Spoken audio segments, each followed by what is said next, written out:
কোরআন দিয়ে রাসূলুল্লাহ যখন দাওয়াত দিলেন, 23 বছরের ব্যবধানে গোটা দুনিয়া থেকে জাহালাত দূর হয়ে গিয়েছে। সুবহানাল্লাহ। এতে প্রমাণ হয় বর্তমানে যারা সমাজ সংস্কার করতে চায়, বর্তমানে যারা বৈষম্য দূর করতে চায়, বর্তমানে যারা ইনসাফ প্রতিষ্ঠা করতে চায়, বর্তমানে যারা মানুষের ন্যায্য অধিকার প্রতিষ্ঠা করতে চায়, তারা যদি নানান জনের নানান কথা শুনে নানান তন্ত্রে মন্ত্রে বিশ্বাসী হয়ে সমাজ সংস্কার করতে আসে, কোনোদিন সফল হবে না। তাদেরকে যদি সফল হতে হয়, বৈষম্য যদি দূর করতে হয়, ইনসাফ যদি প্রতিষ্ঠা করতে হয়, তাহলে কোরআনের কাছে আসা লাগবে। তার কারণ হচ্ছে মুহাম্মদ ইবনে আব্দুল্লাহ কোরআন ছাড়া 23 বছর সমাজ পরিবর্তনের জন্য চেষ্টা করেছে, সফল হয় নাই।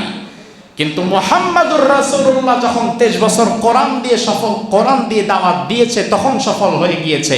আল্লাহ বুঝিয়ে দিয়েছেন দুনিয়ার মানুষেরা, সমাজ পরিবর্তনের জন্য আমার নবী নবুয়তের আগে 23 বছর কাজ করেছে, সফল হয় নাই। আমার নবী যদি কোরআন ছাড়া 23 বছর দাওয়াত দিয়ে সফল না হয়, তুমি তাইলে কোন ছাতার মাথা, তুমি সফল হবা কিভাবে? তোমাকে যদি সফল হতে হয়, তাহলে একটি কিতাবের কাছে আসতে হবে। সেই কিতাবটার নাম কি? আল কোরআন।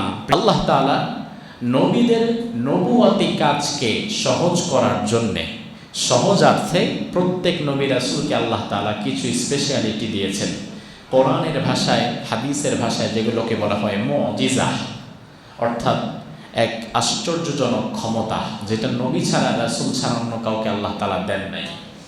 এই মুজিজা আল্লাহ তাআলা দুনিয়ার প্রায় সকল নবী রাসূলকে দিয়েছিলেন তার নবুয়তের কাজকে সহজতার জন্যে।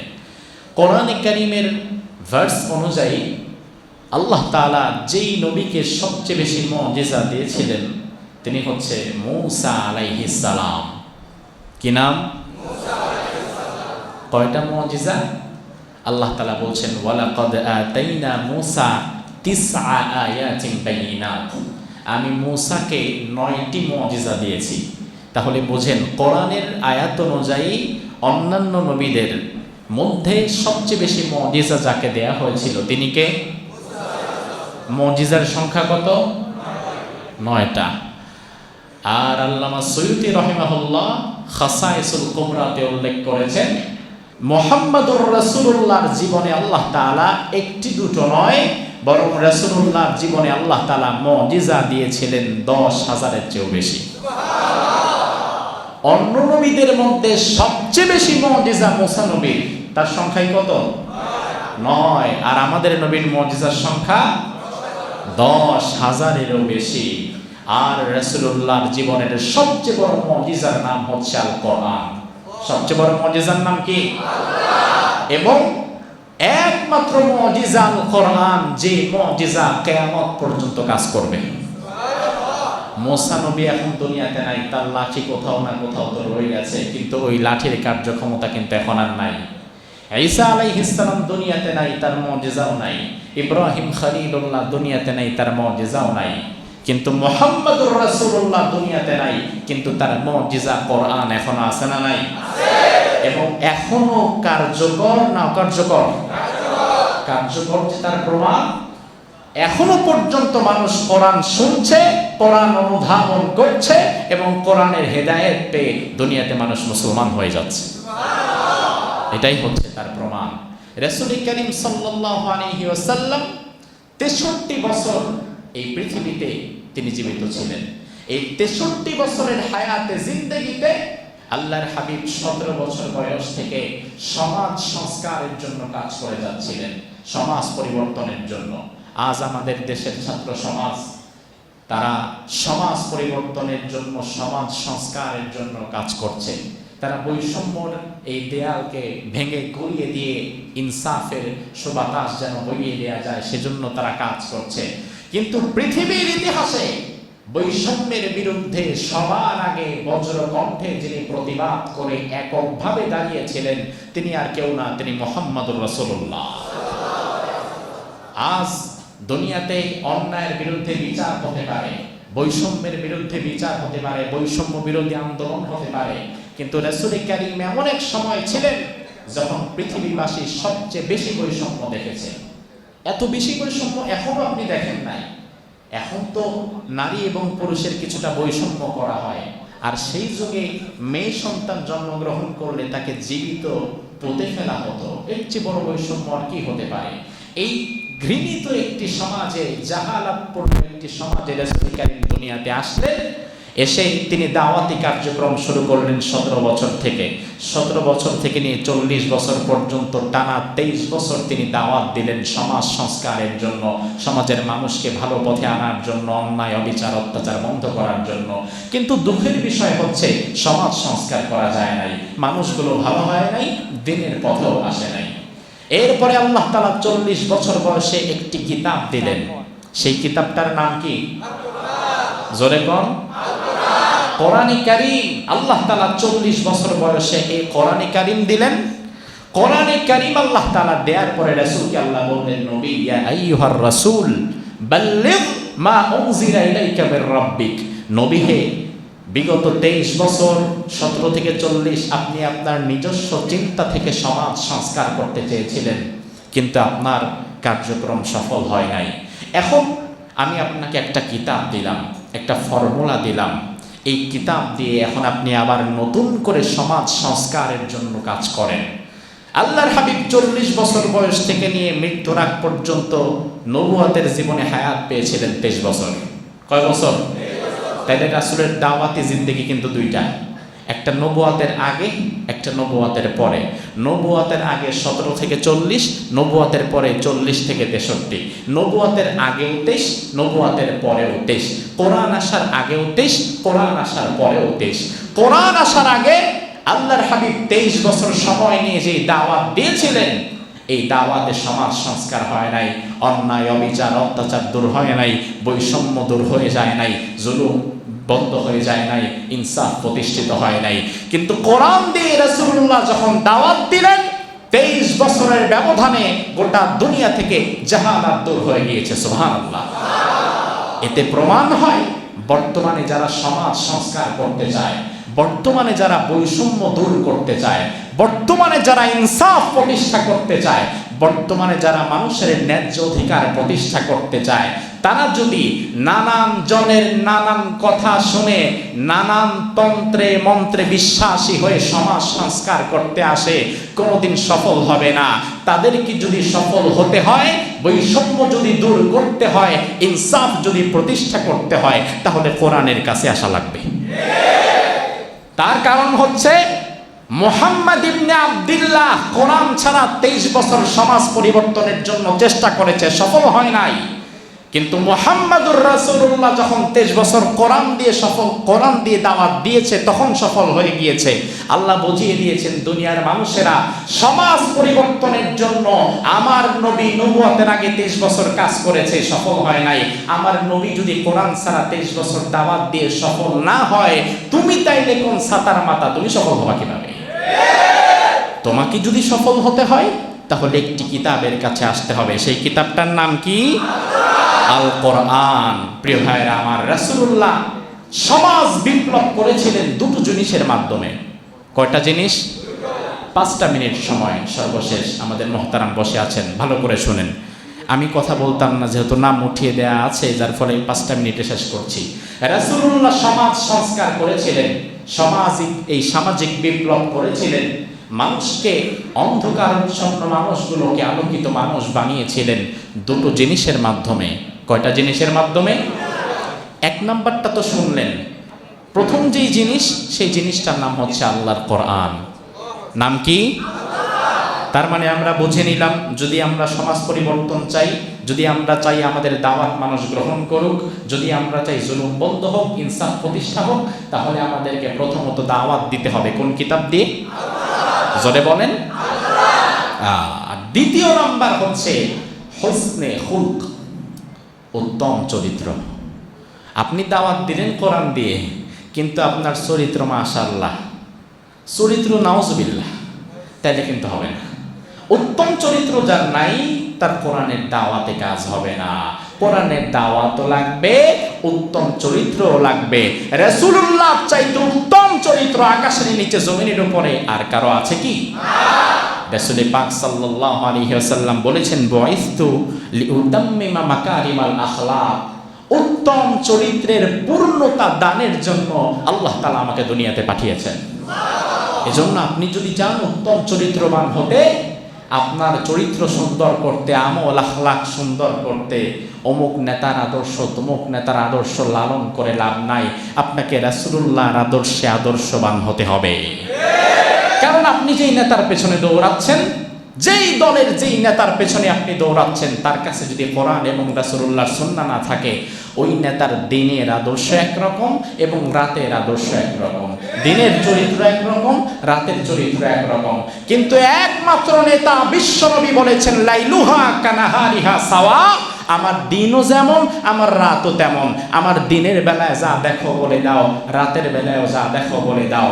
এই কথা দুনিয়ার বুকে রাসূলুল্লাহ ছাড়া অন্য কোন মানুষ বলতে পারবে না। আল্লাহর হাবিব সাল্লাল্লাহু আলাইহি ওয়াসাল্লাম সফররত অবস্থায় একাকী ছিলেন। পথিমধ্যে ক্লান্ত হয়ে একটি গাছের নিচে রাসূলুল্লাহ শুয়ে পড়লেন, ঘুমিয়ে গেলেন, তলোয়ারটা গাছের উপরে ঝুলিয়ে রেখে। ইন দ্য মিন টাইম দূর থেকে একজন মুশরিক সে দেখতে পেল যে মুসলমানদের নবী মুহাম্মদ বিশ্রাম করছে। সে চলে আসলো গাছের কাছে, তলোয়ারটা টান দিয়ে নামিয়ে চিন্তা করলো এটা আমার একটা বেস্ট চান্স, এটা কাজে লাগাই। রাসূলুল্লাহর নাক মোবারক বরাবর তলোয়ারটা ধরে রাসূলুল্লাহকে ডাক দিয়ে বললেন, এই মুহাম্মদ ওঠো। আল্লাহর হাবিব উঠলেন, উঠে দাঁড়িয়ে আছেন। ওই মুশরিক সেও তলোয়ারটা রাসূলুল্লাহর গর্দান মোবারক বরাবর ধরে আছে। এবার সে বলছে, মুহাম্মদ বলো, মাইয়াহফাযুকা মিন্নি, এই মুহূর্তে আমার হাত থেকে তোমাকে কে বাঁচাবে? কারণ তোমাকে কিন্তু এখন বাঁচাবার মতো কেউ নাই, এমন পয়েন্টে তুমি আসো, আমি হাতটা করাইলে তুমি শেষ। মাইয়াহফাযুকা মিন্নি, আমার হাত থেকে তোমাকে কে বাঁচাবে? আচ্ছা, বাঁচাবার মালিক কে? এটা কি রাসূলুল্লাহ জানে না? আর আমাদের আল্লাহ বলার মধ্যে যে জোশ, যে শক্তি, যে জোয়ার, রাসূলুল্লাহর আল্লাহ বলার মধ্যে শক্তি আরো বেশি না কম? ওই মুশরিক যখন বলল মাইয়াহফাযুকা মিন্নি, কে বাঁচাবে, রাসূলুল্লাহ কোনো চিন্তা না করে বললেন আল্লাহ। কি বললেন? আল্লাহর নাম শুনে ওই মুশরিক এবার কাঁপতে শুরু করেছে। কাঁপতে কাঁপতে তার হাত থেকে তলোয়ার পড়ে গেছে। এবার তলোয়ার রাসূলুল্লাহ নিলেন, অর্থাৎ রাসূলুল্লাহ ওই মুশরিকের গর্দান বরাবর তলোয়ার ধরেছে। ধরে এবার সেম কোশ্চেন রাসূল তাকে করেছেন, আচ্ছা এবার তোমারে বাঁচাবে কে? সে ডানে বামে তাকায় বলতেছে, কাউনি তো দেখি না, আপনি তো বাঁচাবেন, আর তো কেউ নাই। রাসূলুল্লাহ বললেন, না, বাঁচাবার মালিকও আমি না, মৃত্যুর মালিকও আমি না। আমি চাইলে তোমাকে হয়তো এখন হত্যা করতে পারতাম, তবে আমি করব না, তোমাকে আমি ক্ষমা করে দিলাম। এই লোকটা যখন তার গোত্রের কাছে ফিরে গেল, ফিরে যাওয়ার পরে সে আজকের এই ঘটনা এত চমৎকার ভাবে তার হৃদয়ে দাগ কেটেছে। গোত্রের কাছে ফিরে যেয়ে সে বলল, জিতুকুম মিন ইনদি খাইরিন নাস, দুনিয়ার সর্বোত্তম মানুষের কাছ থেকে আজকে আমি এসেছি। উত্তম চরিত্র কাকে বলে? আপনি যদি সমাজ সংস্কার করতে চান, রাসূলুল্লাহর আদর্শে, কোরআন আপনার দাওয়াতে থাকতে হবে এবং আপনাকে উত্তম চরিত্রে চরিত্রবান হতে হবে, ঠিক কিনা? রাসূল পাক সাল্লাল্লাহু আলাইহি ওয়াসাল্লাম মসজিদ নববীতে বসে আছেন, সামনে সাহাবায়ে কেরাম বসা, আবু বকর, ওমর, ওসমান, আলী রিদওয়ানুল্লাহি আলাইহিম আজমাইন বসা। এক গ্রাম্য ব্যক্তি রাসূলুল্লাহর কথা অনেক শুনেছে, কোনোদিন চোখে দেখে নাই। তিনি গ্রাম থেকে চলে এসেছে, দেখি এমন নাকি একজন সুন্দর মানুষ আছে, অনেক সুন্দর কথা বলে, অনেক চমৎকার দেখতে, কথা নাকি অনেক সুন্দর, আমিও যাই দেখতে। সে এসেছে মসজিদে নববীতে। রাসূলুল্লাহ ওই দিনের কথাগুলো ওই ব্যক্তি, গ্রাম্য ব্যক্তি, ম্যানার জানে না, কাটিসি জানে না, আদব আখলাক জানে না, এক কিনারে দাঁড়িয়ে দাঁড়িয়ে শুনছে আর চিন্তা করছে, আল্লাহ এত সুন্দর কথা, এত চমৎকার কথা বলতে পারে এই ব্যক্তি, এত সুন্দর করে কথা বলে। অর্থাৎ রাসূলুল্লাহর না কথা বলে কেন, রাসূলুল্লাহর কথা শুনে ওই ব্যক্তি মন্ত্রমুগ্ধ হয়ে গেলেন। চমৎকার কথা, সুবহানাল্লাহ, একজন মানুষ এত সুন্দর কথা বলে কিভাবে? এমন সময় কথা শুনতে শুনতে, এই যে যেমন আপনারা বসে কথা শুনছেন, শুনতে শুনতে অনেক সময় প্রাকৃতিক প্রয়োজন, হাজত, 1 নাম্বার 2 নাম্বার পেশাব পায়খানার প্রয়োজন আপনাদের হতে পারে না? হতে পারে কি না? হতে পারে, ওই ব্যক্তিরও হয়েছে। কিন্তু কি করবে না করবে, জীবনে কোনোদিন মসজিদে আসে নাই। এখন মসজিদে যেহেতু আসে নাই, মসজিদের কার্টিসি কি, ম্যানার কি, আমল আখলাক, আদব কি, এগুলো সে জানে না। সে চিন্তা করতেছে, আল্লাহ রে, পেশাবের চাপও ধরছে, আবার এত সুন্দর কথা মিসও করতে মন চাচ্ছে না। কি করি না করি 7-5 ভাবতে ভাবতে এক কিনারে দাঁড়িয়ে মসজিদের ভেতরেই কাজ সেরে দিছে। কাজটা কি ভালো না খারাপ? খারাপ।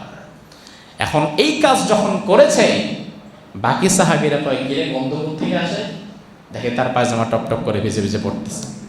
হেই বেয়াদব, মসজিদের ভেতরে পেশাব করার মতো পারমিশন কে তোকে দিল? সাহাবায়ে কেরাম রেগে গেলেন, মারতে উদ্যত হলেন। রাসূল করিম সাল্লাল্লাহু আলাইহি ওয়াসাল্লাম বললেন, দাউহু, তাকে মেরো না, তাকে ছেড়ে দাও। সব সাহাবীরা রাগান্বিত, তাকে মারতে হবে, ধরতে হবে। মুসলমানদের মসজিদে তুই পেশাব করস, সাহস তো কম না। আল্লাহর হাবিব বাকি সাহাবীদেরকে বললেন, দেখেন তাকেও বললেন না, অন্য সাহাবীদেরকে বললেন, পানি আনো, এই জায়গাটা পরিষ্কার করে দাও, ধুয়ে দাও, তাকে কিছু বলো না। এভাবে করে রাসূলুল্লাহ এবার তাকে ডাকলেন। সে তেমনি একটু ভয় কাচমাচো হয়ে গেছে। তাকে ডেকে রাসূল বললেন যে, দেখো এটা হচ্ছে আমাদের মসজিদ, এখানে আমরা ইবাদত করি, এই জায়গাটাকে আমরা নাপাক করি না, এমনকি এখানে আমরা থুথু পর্যন্ত ফেলি না। তুমি যে আজকে যেই কাজটা করলা, এটা কিন্তু ঠিক হয়নি, আর কখনো এই কাজটা করবে না আশা করি। এত চমৎকারভাবে রাসূলুল্লাহ তাকে বোঝালেন। আহারে, তার ভেতরে তো রাসূলুল্লাহর ভালোবাসা তীরের মতো বিদ্ধ হয়ে গেছে। সুবহানাল্লাহ বলবেন না? এবার সে আল্লাহ তাআলার কাছে দোয়া করতেছে, ওই মজলিসে সে আল্লাহর কাছে দোয়া করছে, আল্লাহ, আল্লাহুম্মা আরহামনি ওয়া মুহাম্মাদান ওয়ালা তারহাম মা'না আহাদান। সুবহানাল্লাহ বলছেন না? এবার শোনেন দোয়াটার বাংলা কি। সে দোয়া করতেছে, আল্লাহ তুমি আমার উপর রহম করো, আর মুহাম্মাদের উপর রহম করো, আর বাকি যেগুলো আছে একটার উপর রহম করো না। সবাই এখন মারতে আসছে, একজনের উপরে রহম করা দরকার নাই, তুমি আমার উপরে আর মুহাম্মাদের উপরে, এই দুইজনের উপরে রহম করো।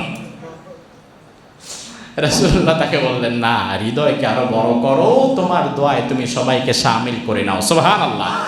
সুপ্রিয় ভাইরা আমার, সর্বশেষ কথা যেটা, সেটা হচ্ছে আপনি যদি সমাজ সংস্কার করতে চান, আপনি যদি চান এই বৈষম্যের দেয়ালকে ভেঙে দিতে, আপনি যদি চান ইনসাফ প্রতিষ্ঠা করতে, আপনি যদি চান নারী তার অধিকার ফিরে পাক, মানুষ তার প্রকৃত হকসমূহ সুন্দর করে বুঝে পাক, ইত্যাদি বিষয়গুলো যদি আপনি চান, আপনি যদি একজন সচেতন নাগরিক হন, সচেতন মানুষ যদি আপনি হন, তাহলে আপনাকে রাসূলুল্লাহর আদর্শ ছাড়া অন্য কারো আদর্শে আদর্শবান হওয়া যাবে না। ঠিক কিনা? রাসূল করিম সাল্লাল্লাহু আলাইহি ওয়াসাল্লামের যে মহান সিরাত, বর্ণাঢ্য জীবন, এই বর্ণাঢ্য জীবন নিয়ে যদি আপনি মাসের পর মাস আলোচনা করেন, শেষ করা যাবে না। খুলুকিন আযীম, আল্লাহ তাআলা বলেছেন, এমন এক মহাসমুদ্র যার কোনো তলা নাই, আপনি মহাসমুদ্রের তলা খুঁজে পাবেন না। এত বিশাল সমাহার আল্লাহ তাআলা একজন ব্যক্তির জীবনের মধ্যে তুলে দিয়েছেন। আমি তো আপনাদের সামনে প্রত্যেক জুমায় আলোচনা করি ঘন্টার পর ঘন্টায়, যে আজকেও কিছু কথা বললাম। আমাদের আজকের সম্মানিত মুহতারাম, আমাদের কাঙ্ক্ষিত মেহমান, আমার অত্যন্ত ভালোবাসার এবং প্রিয় শ্রদ্ধাভাজন ব্যক্তিত্ব, আপনাদের অত্যন্ত ভালোবাসার মানুষ, শেখ আব্দুল হাই সাইফুল্লাহ হাফিজাহুল্লাহ, তিনি এখন রাসূল করিম সাল্লাল্লাহু আলাইহি ওয়াসাল্লামের সিরাতের উপরে, সিরাতের আলোকে আপনাদের সামনে কিছু আলোচনা করবেন।